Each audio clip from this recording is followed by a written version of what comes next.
All right, fine. So I'm with Cam at Ambridge Ceramics. We're going to talk through what we can do with SMoP and guided surgery.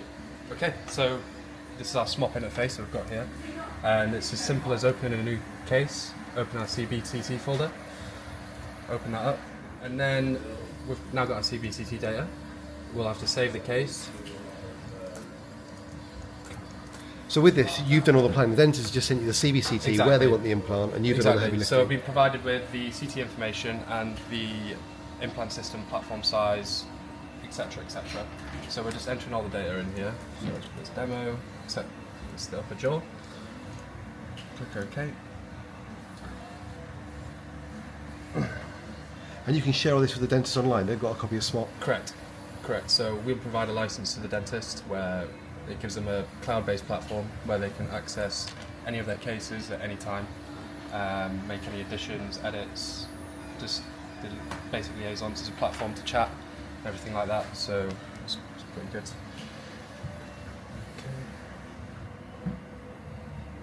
Okay, now it's asking me to sort of select the plane that we're on. So I want to go to the window maxilla. I want to place our line across the crestal bone. And then we simply click next, and then now we are sort of placing this horseshoe arch in line with the ridge. These are all very simple steps, and then we go next. So the occlusion is complete, and now this is the part where we'll add our intraoral scans that we've been provided by the dentist.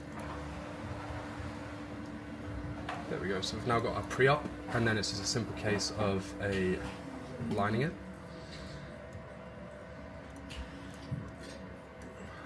So we just select a few basic points. I think it requires about 5. So we go there, there and there. And then we will rotate the object.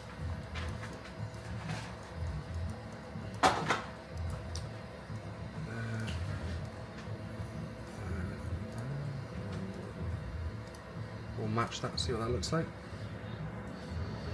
So we can see that it's meshed fairly well. What we can do is accept that, and then what I do is I scroll through the slices. You can see the skin, the outline of the STL, and then make sure that we're in line with the data we can see on the CBCT.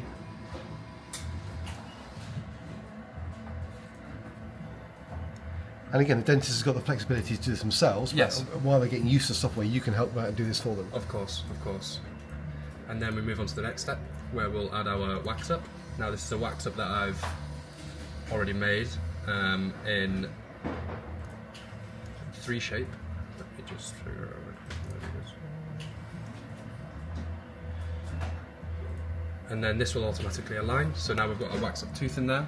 And then we can change the colours of these STLs as we import them. So I'll get rid of the scan data. So now we've got our meshed STL along with our model of the pre-op. So this is an immediate extraction for a lateral. We've got quite a broken down tooth, as we can see. So then that's all saved. Move on to the next step, which will now be placing the implant. So we'll now select the window. We're placing a 22 here. Select that, and then we will insert our implant. Now for this case in particular, for demonstration purposes, we've gone for a Straumann bone level, we've gone for a BLX. But as you can see here, we've got sort of plethora of libraries that we can choose from, loads of different systems, loads of different compatibilities for implants and guided kits. So for this one, we're going Straumann, we'll go bone level BLX, 3.5 by let's say a 10, and that has now placed it within the bone. So we just need to move that into a more appropriate position in our site. So this is what I'm doing quickly for you guys.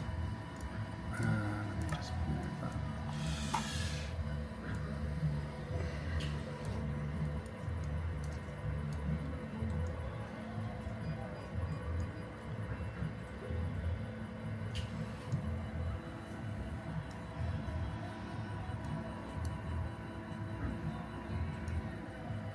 And it's just a case of me filtering between our wax up and our pre-op and getting a good position prosthetically, so the screw access holes coming through the cingulum of the tooth. And we might be able to get away with maybe a longer implant, so I'd simply select our implant over here. So we've got the 3.5 and a 10, I can just bump that up to 12, see how that looks.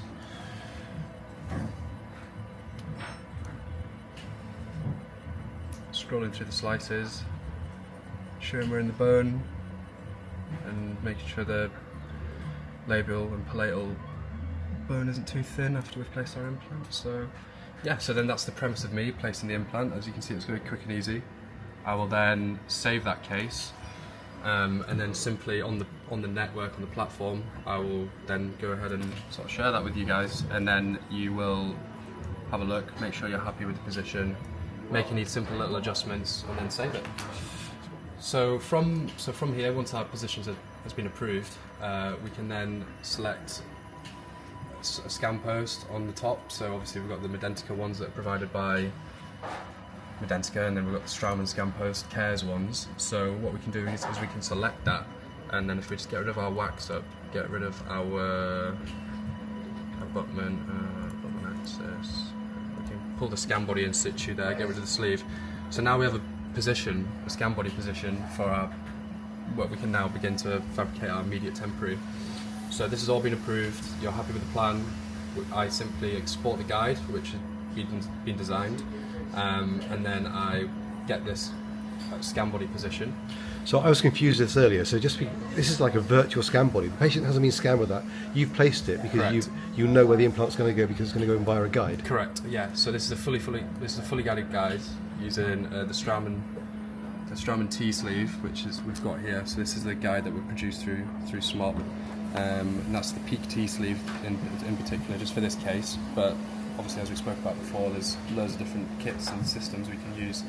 And yeah, so then with that scan body position, what we can do is we can then bring it into our CAD software. For me, I'm using 3Shape.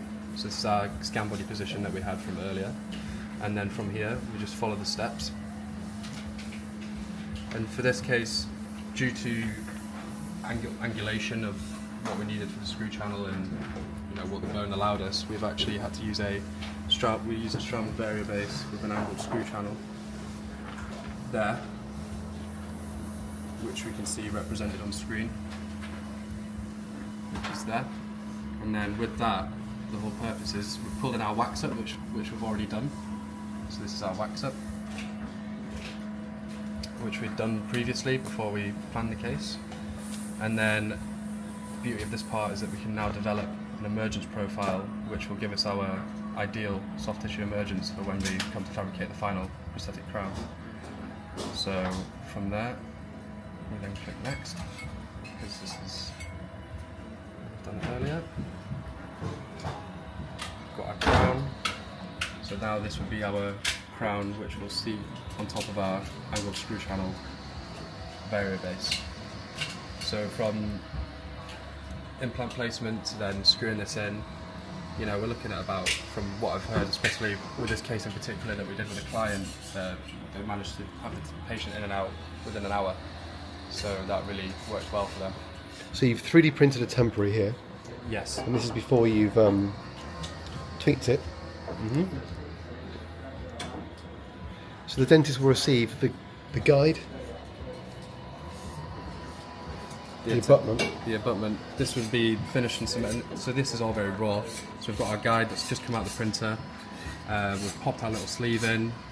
This is the model that we've then produced with our soft tissue emergence profile that I've just developed on screen. Yep. And then I've fabricated this crown with this TI base, and then for us now it would just be a case of finishing this crown, cementing the TI base into the crown, and then sending this all out as a whole. And how long will that take from them to sending you the DICOM data and the STL? So as soon as I've received the DICOM data, I can plan. Well, you saw how quick and easy it was. I can plan the case along with the wax up and everything. I can do that within a week from receiving it all, and then it's just the liaisons and the back and forth afterwards. Really, it's the tweaks, the little minor plays and stuff like that. which then follows, and then we can get something like this sorted. So I've angle corrected our screw channel to where we want to be, and then yeah, that's the final stage of it. Yeah, Nice. And then I just produce the rest of it, you know, like the model, etc., and then print all the products, and then we're good to go.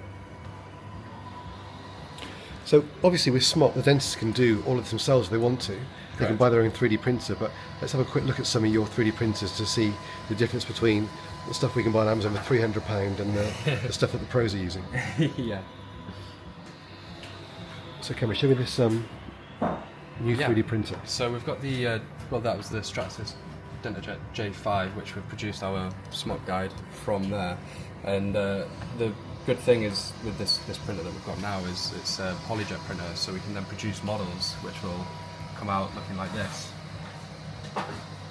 where we can track the nerve through the mandible, and obviously we can see the roots of the teeth. So these are really good models that we can produce alongside these, you know, surgical guides and stuff for more complex cases, for when it comes to immediately loading and, you know, full extractions, and, you know, we start going down stackable guides, etc., etc. But obviously that's a lot more complex, and, you know, what we've provided here is a very simple solution. So this model's been printed in one go, so it's not been printed and stuck together. Correct. This is all Yeah, in one print. So the nerves in there, the teeth are on there. yeah. We have a maxilla as well.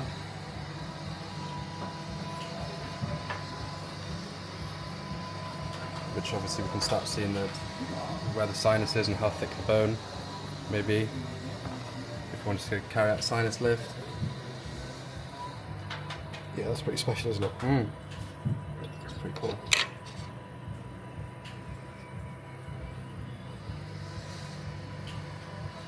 And this can all be added to the service. You can Of course. choose to have this, Yeah. or you don't have to have this. This can all come included, and it's obviously case by case. You know, some cases are more complex than others, and some require a bit more attention. But yeah.